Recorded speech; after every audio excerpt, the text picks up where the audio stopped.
Welcome to another video. In this video I'm at the filming location for Groundhog Day in Woodstock, Illinois.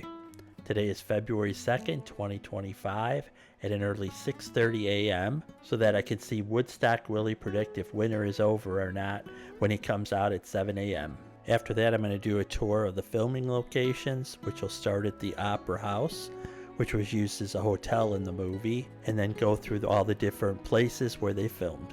So here's the town square of Woodstock, Illinois, where they filmed the movie. Here's the cobblestone street.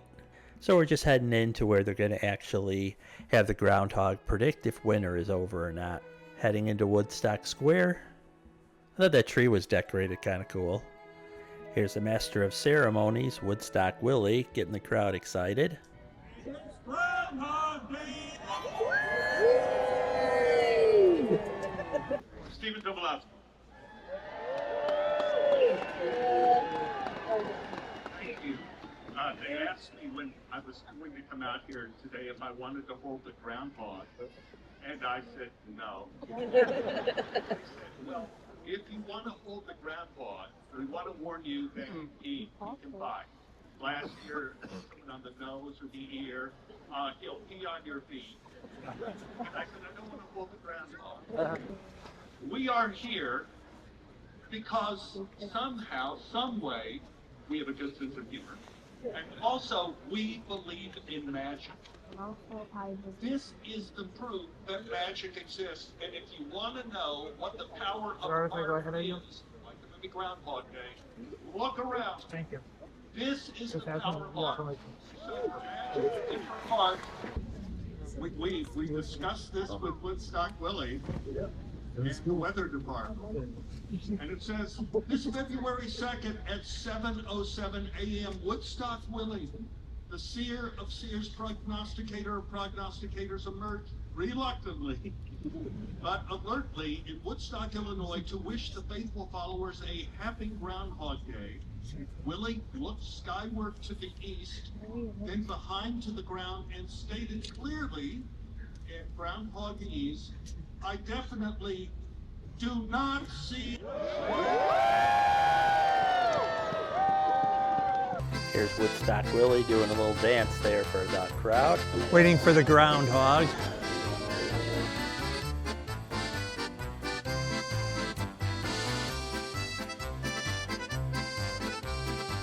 Here's Woodstock Willie posing for pictures with everyone who was there. Actually didn't realize that they actually had tails. After about a 20-minute wait in line, it was finally my turn to meet Woodstock Willie. Even Steven, aka Ned, got to meet the groundhog. Here's Steven, who played Ned in the movie. And now it's my turn to take a picture with him. There's Woodstock Willie. Hey, Woodstock Willie. Thank you. Woodstock Square. Thank you for coming out.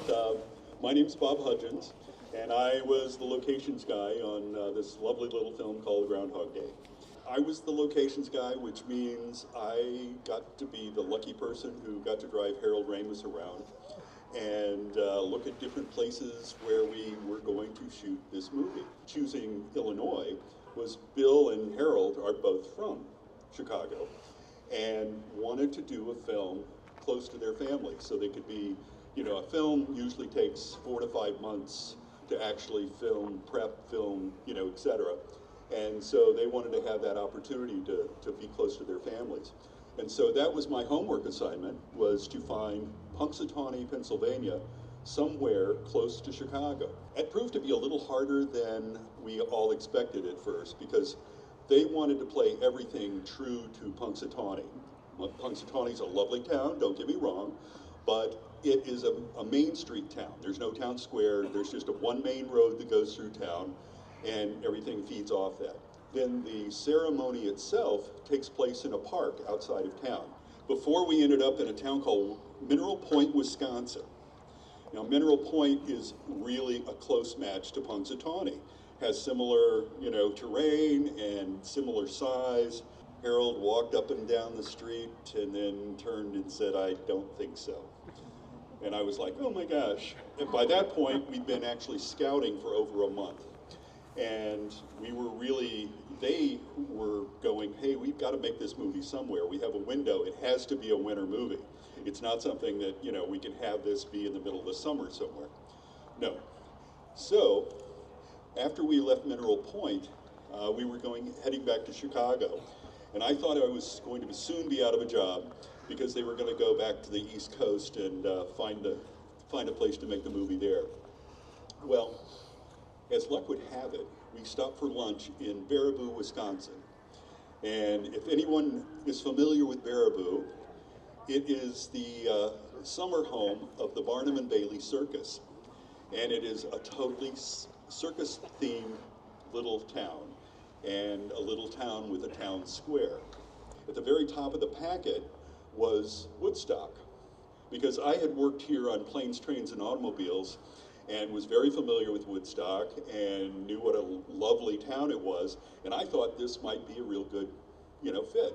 But no, it wasn't a Main Street town, so we dismissed Woodstock out of hand. We came out of the diner, and Harold and David Nichols started walking around the square, and the producer, Doc, and I were following them. The four of us were kind of walking, and they were talking and really having a great conversation. We walked around the square once, and then we walked around the square a second time. And I knew something was up at that point. And Harold turned to me and he goes, "Can we find a town square closer to Chicago?" Next morning, picked them up, and I drove out here to Woodstock. And since I'd been here before and knew the town pretty well, I made sure I came up Main Street, came around, and I parked right in front of the Opera House. Because I had a previous relationship with the Opera House guys, I walked in, and the gentleman was named John Shares, who ran the Opera House at the time. It was like, "Hi, can we go up in the bell tower? I want to share Harold Ramis what the square looks like." And he's like, "Oh, Harold Ramis, okay." And he's like, "Whatever, Bob." And so we go in and we go up. Literally, we're within 5 minutes of being up there. Harold is getting very excited because that view is quite amazing. He turned and eventually he said, "This is going to be our town." And it was, after weeks of scouting and, hundreds of towns being visited and thousands of photos. So that's how it was chosen. So we, it's like, oh, okay, it's going to be a short day. We got about a block away from the square, and Harold goes, "Oh, where are we going to shoot the bed and breakfast?" Okay, I haven't been scouting for bed and breakfast, but sure, there's some beautiful old homes in Woodstock. I was familiar, so. And halfway down Madison, came across this beautiful house at the end of the block, and we weren't even halfway down the block when Harold said, "That one will be perfect. Let's get that one." And no pressure. And so our work was done for the day. Our two big locations of the film are bing, as Ned would say. And there we are. And that's how the choice got made. And it was kind of, broke all the rules of, we're going to match Punxsutawney exactly, and all the things that we had been talking about, trying to match these things. That was thrown out the window immediately. And so we ended up in Woodstock. Came out of the Opera House, and David and I are standing there, and he's just looking back here at the square and said, "Okay, what are you looking at?" He goes, "Gobbler's Knob needs to be here." That turned our filming of a few days in Woodstock to 6 weeks of filming in Woodstock. 1st of March 1992 was when we actually started filming. Things that we shot in this area, the quarry, Phil drives off with Phil, that we shot that in Loves Park, which is due east of here, and that was our quarry. One of the locations that wasn't near here, but was kind of important to the film, where they get stuck on the snowy road, that was actually the Amstutz Highway in Waukegan. It's a 4-mile section of divided 4-lane road that runs parallel to the main road in Waukegan, and hardly anyone uses it. Some of the things that we did not shoot here were in Chicago. Most notably, we shot in the WGN weather room in Chicago. We shot at Martha Washington Hospital, where we had the morgue and the emergency room. And the German restaurant was at Lincoln and Levitt in Chicago, and now is not any longer a German restaurant, it's a Mexican restaurant. And one of the first signs that things were working out for us was our casting call. Now, we had 6,000 extras on that film. We did our casting at the high school, and I was, kind of nervous, and part of my job was to get the casting people into the high school and, make sure everything was okay. So I showed up 2 hours before the casting call was supposed to start to get everybody set up and in the door. And at that time, there was a line of people down the block, all the way around the school, another full block. And I was just like, I immediately called the producer and was just like, oh my God, people really want us to be here. And so, it was really a challenging situation that any kind of sign of participation was greatly appreciated. But what really worked well for us was, at the time, there was a lot of vacancies on the square, and which meant we had a place to house all of these extras. The kind of grayish, the red brick building that's next to the grayish building, the three-story building, that was an empty department store, and we put extras in all 3 floors. The Galleria over here was also, there was only one store in the very front. All the rest, the back end of it was completely vacant. At the courthouse, the restaurant on the ground floor was shut down, and so we were able to house our extras in all these locations that were immediately proximate. So it worked out incredibly well, and to get people in and out, and we didn't have to put them in buses or anything like the transport. It was really, it saved us so much time. The railroad track scene, well, it took place in a couple different places. We're going to actually go right to the place where it starts, right off of the square. But most of the actual work was at the Illinois Rail Museum, because they have 4 miles of track that they own, and we were able to put our car on the tracks, literally, and so it worked out really, really well, because it's in Union, Illinois. Well, Bill goes to jail right there. There is actually a jail inside the courthouse, and so that was the jail we used. That's why there were so many, all these little ancillary sets were here. I mean, we were able to find everything in amazing proximity to our main set. And your other? Keep the guy from dying when he jumped off the tower. Oh my gosh, how do we keep the guy? You know what? I think I'm going to ask the guy that did the jump to come up here, because he's standing right over there. I want to introduce you to my good friend and the best damn stuntman in Chicago. His name is Rick Lefevre, and Rick is a stuntman who is... Hello, everyone. I just want to talk about the tower. When I met with Harold Ramis, I was a stunt coordinator and Bill Murray stunt double on the show. We'd walk around the square, can you do this? Can you do that? The chase rider, can you jump off of that? And yeah, boss, I can do that. And like I said, Bobby had taken him up there when they scouted. He goes, and then he kept changing his mind. I don't know if I want you to jump off that. Even the day of, he was very nervous about me jumping off there. He kept asking me, are you sure? So anyways, long story short, we were able to bring an airbag on the east side here, and I did the jump there. And Bill Murray, we built a platform for him on the south side where he starts the fall, and I finished it. One take. Yeah, one take. Yeah, like Bobby said, at the quarry, we took the pickup truck right up to the edge, and we launched it off on a cable. I pulled it the other way and launched it off. We did 2 there, and it fell exactly the same way. And Chris Elliott, he improv that line. I think he'll be okay. Maybe not. So that was a classic right there. But all the chasing around the square here, they picked an old Cadillac Eldorado, which is front-wheel drive. So it's difficult on these cobblestones here to hold this thing straight and not wind up in the middle of the park here.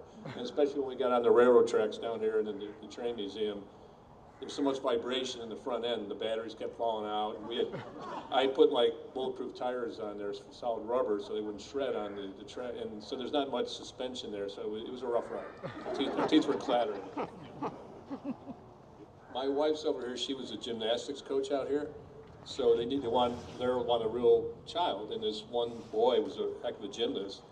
And what we did on the block over there, I built a platform above the camera where I was up there and I just rolled him off into Bill's arms. So he was a local boy that they cast, and he was all pumped. He was like climbed like a squirrel up the tree and everything. So when Bill got to the right spot, I just rolled him off and just caught him. So he got that part on the show. That's how we got it. One take. Bill only wanted to do one take on that one. It was a little heavy. So. For planes, trains, there was the walk down the courthouse steps after they've been arrested in Wisconsin or something like that. And then when John Candy gets in the back of the semi, that was on this corner right behind us here. Then we had other driving shots around the outside of the square, and it was not a substantial amount. We were only here 3 days, so but it was really quick compared to. The gentleman asked about a question. We had an incident with Bill and the Groundhog. He didn't make it completely unscathed, and because we were doing the scene, all the driving sequences in part of the chase when he kidnaps the Groundhog. And we did a lot of those out in Bull Valley. And primarily, we were doing work on Ridge Road, which is east of here, 5 or 6 miles, and that was our road because it was really hilly and really had a great Pennsylvania feel. So we shut this 2 miles of this Ridge Road down. What happens when you're shooting a thing like Bill driving? He wasn't, of course, actually driving. The pickup itself was up on what we called a process trailer. It sits up on the trailer, then it has railings all the way around it with the lighting and the camera placements, etc. So when it's fully engaged, this trailer is about 14 feet wide. So you can't drive in regular traffic with it whatsoever. You have to be able to have absolute control of the road. So the sheriff's deputies called and said, hey, we've got the afternoon bus coming, so you guys need to make way. So that was for us a chance for the camera guys to reload and change lenses, et cetera, let Bill take a break. So he pulled the whole rig off to the side because it's a big truck and a really long trailer.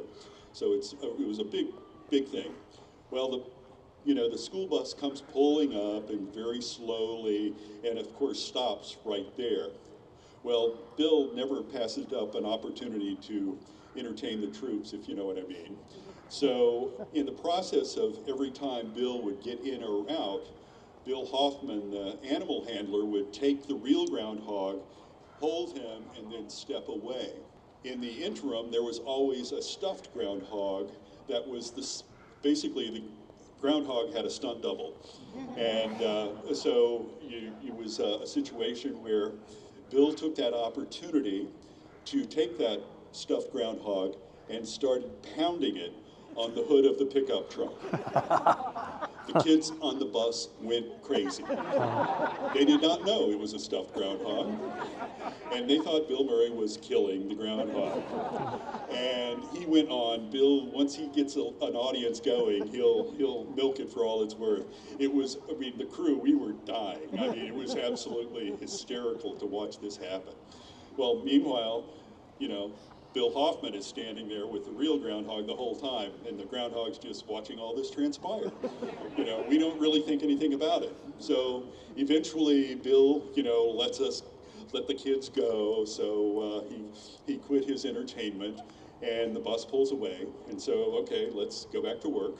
So Bill gets back in the pickup, and Bill Hoffman reaches in to hand him the groundhog. And that was the only time on the film, the groundhog immediately bit Bill's hand. So I had the unique pleasure of putting Bill in the back of a sheriff's car and took him to McHenry County Hospital, and he got treated for a bite. It was not severe, and it was not a big problem. No, it did shut us down for the day, though. And so we had to come back the next day to finish the scene. But, that was one of the funniest things for we as a crew to watch, was just, remarkably funny. Harold was incredibly proficient at getting early takes and prepping and doing rehearsing into things. And so if we did 3 takes, it was really, really surprising. I worked with John Hughes, and I remember 40 takes and 50 takes on some scenes, but Harold Ramis really, really was very quick, and if he got what he wanted, that's what he used. So, sorry, the question was, did we shoot all those Ned Ryerson scenes in succession? No, we didn't. It would be maybe one or two, then we'd keep moving on to other things, but it was also the lighting of the day was, we would have to do things in a different way because there was, those scenes really were a little more unique than it may seem when you're watching the movie, but, it came together seamlessly, but yeah, there were a lot of different, because he had him doing different things to Ned, and a lot of it was ad-libbed, and the interior scenes of the bed and breakfast, there weren't any. No, not here. We never shot inside the bed and breakfast. All the scenes that we actually shot were at the bed and breakfast were the exteriors of Bill, coming out the door, the scene where he and Andy get up to the door, and then when the final, but we actually had our stages built in an industrial park in Cary because we needed 30-foot ceiling height. The question was, what about the casting of the Groundhog? Well, early on, while we're in the van looking at all these towns we didn't use, the conversation finally came around to, well, where are we going to get the Groundhog? And so the producer, Doc Erickson, started calling animal handlers in Los Angeles and going, hey, LA has everything, so let's find a groundhog in Los Angeles. And lo and behold, no one had ever handled groundhogs before. Well, Doc Erickson eventually called Bill Hoffman, an animal handler in Chicago, and Mr. Hoffman said, without a great deal of certainty, he said, yeah, I think I can get a groundhog. And so he actually went out and found a litter of groundhog babies. When you're doing animal handling, you've got to start handling them very, very young. They have to be very used to people touching them and et cetera. So he had to train. He had a very short window of opportunity to, A, get these groundhogs big enough to make it look like they were, the groundhog in Punxsutawney. And so it was a real challenge, but Mr. Hoffman did a great job. And so it was, Woodstock Jewelers that was a choice that was made to leave Woodstock to kind of a nod to Woodstock to keep that's the only place where you saw the Woodstock in the entire film. And the other business that we did not change the name was the Thoughtfulness Shop. Harold really loved the thought of the Thoughtfulness Shop. So the flat tire scene was right over here, right off of the, there's that little wall. It was right off of there. And, that was, Bill sat there and was watching the traffic and watching all these things go. As he was like, okay, cue the car. Here's, but yes, it was just there. Well, it ended up being about 6 full weeks of photography in Woodstock. We did more time in Chicago, but we actually wrapped this film 4 days early. The only project I worked on that wrapped early.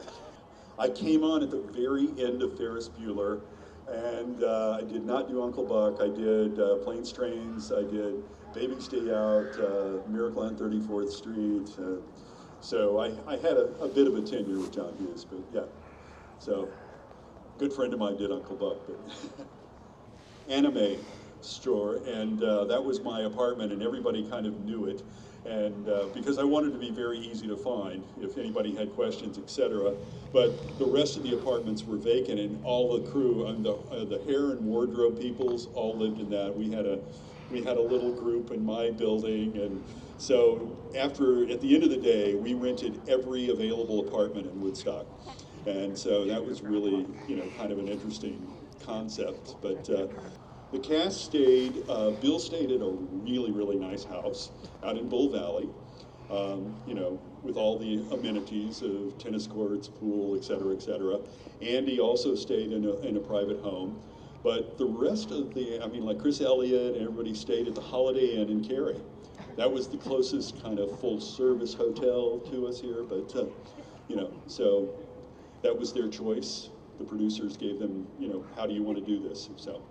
Now that the Groundhog has made his prediction, and we got to meet the Groundhog as well as Ned, now it's time to take a tour of all the filming locations of the Groundhog Day movie.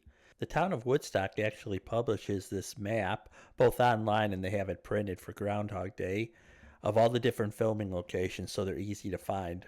So let's start the tour of the Groundhog Day movie filming locations. First, we're going to start at the Opera House, which was a Pennsylvania hotel in the movie. So here we are at the first stop, which is the Opera House. You can see here the multiple floors, and there's the tower where he jumps from.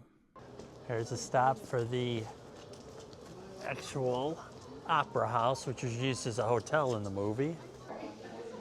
So here's the box office. The Woodstock Opera House appeared as the Pennsylvania hotel in the film Groundhog Day in 1992. Here's inside the Opera House. Here's overlooking Woodstock, Illinois.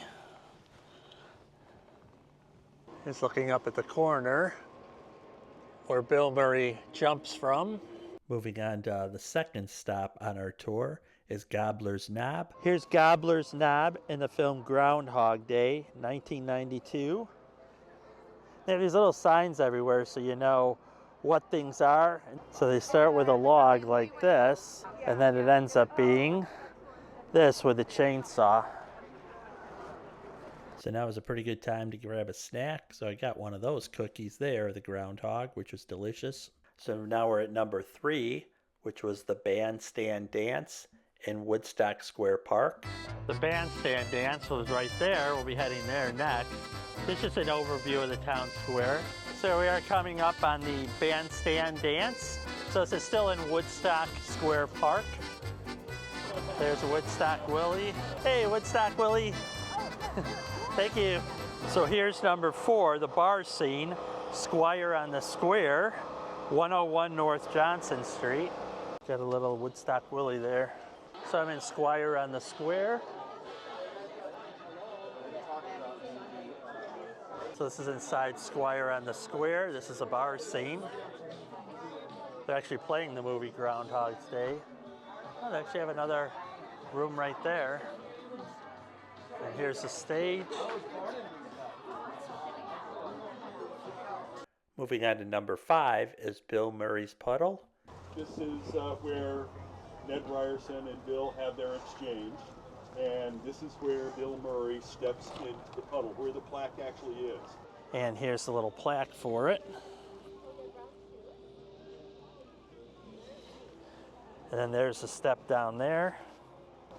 At the time, you see the new concrete here. At that time, the cobblestones went all the way up to that where the old sidewalk is. So it's real easy to see. But it honestly was as low tech as possible. The city guy would come in and take the bricks out that we wanted, and I'd pour in a bucket of slushy, icy water, and that was it. And then when we finished, we put the bricks back. And the next day, or whenever we came back to do that scene again, we would just do the same. It was really simple, and it worked. It worked really well. But Ned would come around that corner, or pardon me, Bill would come around that corner and meet Ned in this general area. It kind of fluctuated from day to day, but especially on how aggressive Bill was or wasn't in the scene. But it really all played out. So number 6 is the Tip Top Cafe. So this was the Tip Top Cafe, and this at the time we shot here, this was a vacant women's clothing store. They closed down and left literally nothing in there. It was plywood floors and down to bare wood on the walls, and nothing in it. No electricity, no water, and this is where we built our set. Again, this was one of our cover sets, and so we built it as a if we needed to the weather turned, it started raining or something, we'd be able to come inside and complete the day's work doing scenes inside here. So the actors that are in that scene, and across the street was the Berkshire Hathaway office. We turned into a Rexall drug. Although we didn't really turn it into a Rexall drug, we just put what we call plugs in all the windows so that we could have displays of the products from the Rexall drug, put up the Rexall sign on the heading, and again, this was a cover set. Literally for the first week we started shooting. We shot it on the last week, and inside those were all 4-foot deep, plugs, and so every window in there had these giant plugs. The mayor worked there, and he's the one who made it happen for us to be able to do that. And they had to live with those giant plywood plugs inside their office, and he compressed their space by about 50%. So this is the Alpine Theater, which is Classic Cinema's Woodstock Theater.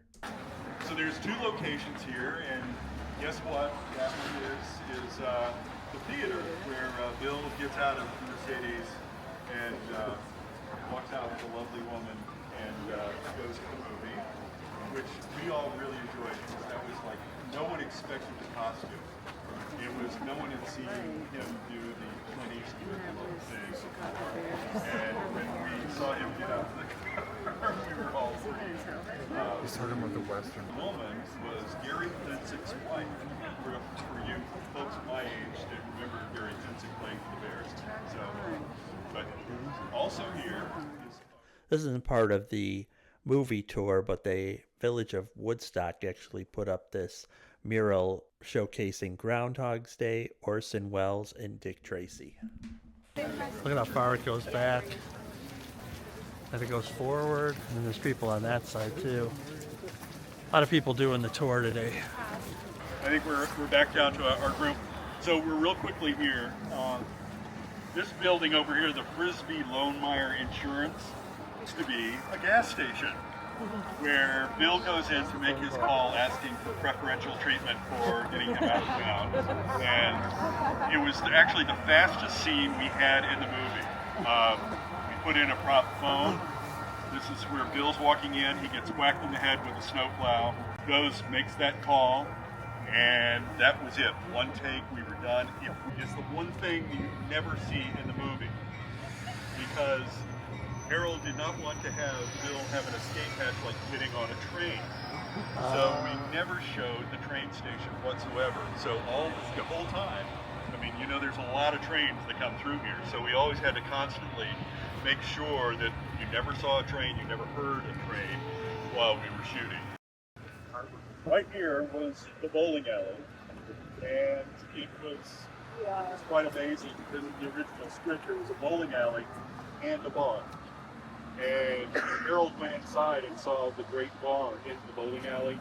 He consolidated the two scenes into one set, and so it made it, helped me and my budget a lot. Anytime I could eliminate a set, it was really great.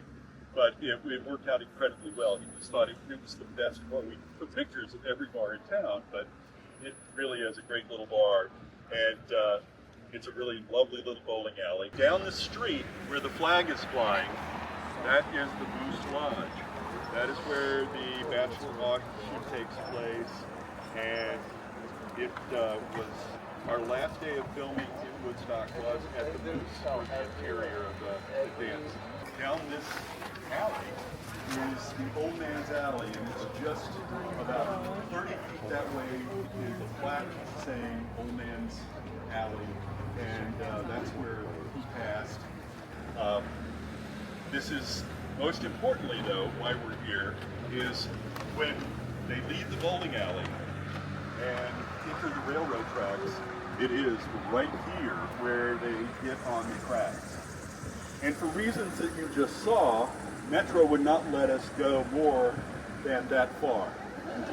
We could do the turn and get on the tracks, but that's where you'd stop and cut to when we were at the Illinois Rail Museum, where we actually had a 4-mile section of track where we could own it and drive around in one giant circle and have cameras mounted on the, on the train tracks themselves, and everything that worked really, really well. And so that's where they did that. Now we're at number 13 on the tour, which is Ned's Corner. So here's where Ned comes running from. There's the square over there, the puddles down over there, the cafe, and then Ned's Corner is right here. When we shot here, this building was not here. And this is where the you know, the end of driving down the tracks takes place, and he crashes into the large, you know, Groundhog billboard.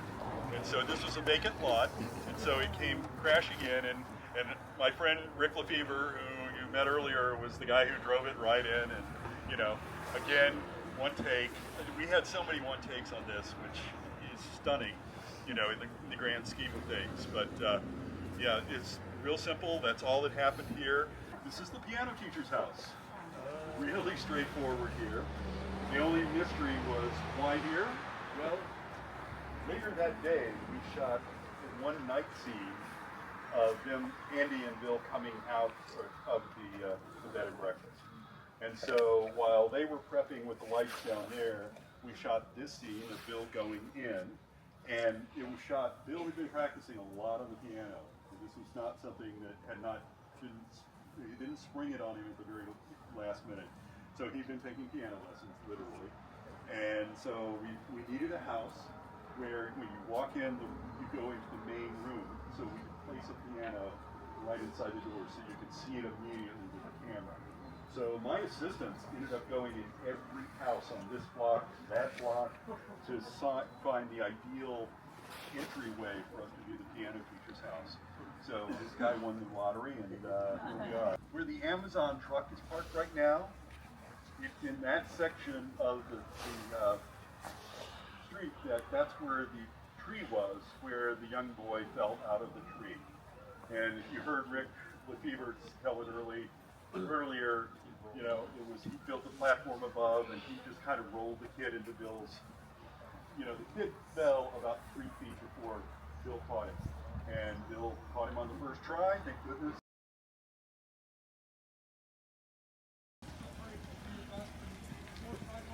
Going on here, and Ron was like, I really need to stay in Illinois here tonight, et cetera, and I said, is there a problem? She goes, who put you up with this?